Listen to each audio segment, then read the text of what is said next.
I was in South America, and this teacher came into the room. The bishop said, we're having a combined Relief Society priesthood meeting today.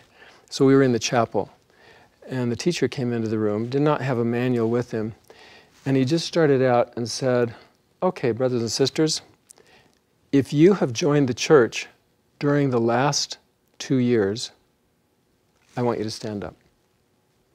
And 4 people stood up. And he said, that's very good. 4 new converts we've had in this ward, this was just this ward, in the last 2 years. Then he went on the board and he wrote 11. He said, that's very nice, but 11 people have joined the church in our ward during the past 2 years. So where are the other 7?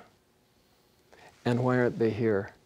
And I want you to help me today figure out how we can get them back. Because you know who they are.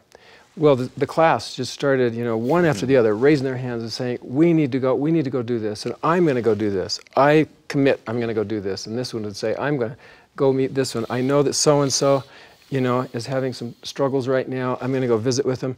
So that whole class, basically, I thought President Monson would love this class, because here's President Monson teaching the whole church about the rescue. And here's a teacher inviting people. Actually doing it. Doing the rescue. Yeah, isn't that wonderful? And he said at one point, he said, so brothers and sisters, if you're walking down this side of the street and you see one of these 7 recent converts who's less active walking this side of the street, what are you going to do? And this person raised their hand and said, I'm going to go right over there and I'm going to meet him and I'm going to invite him to church. Good. How are you going to invite him to church? I think I'll invite him to my house or whatever. Anyway, this was just this lively lesson. Good. And you think, this is teaching. Oh, yeah. This is teaching.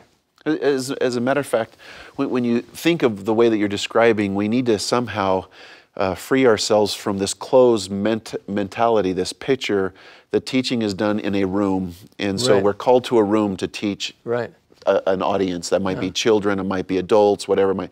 And then when we walk out of that room in the door, we're done teaching. And so it extends beyond walls. It extends beyond the chapel, beyond the church. Teaching is an experience of living. Like we go and we find, we rescue, we live the experience, etc. Or just the concept of some that teaching is just to deliver material. Right. Just to deliver information. When we know what the Lord expects us to do is to do something to help change the hearts, to help the Lord change the hearts of those sitting in that room and those that are listening. So it's not just to see how much material we can deliver in 50 minutes or 45 minutes or 40 minutes, whatever time we're given, but to connect somehow with the Spirit and with the people in that room to help them when they leave that day to want to become something better.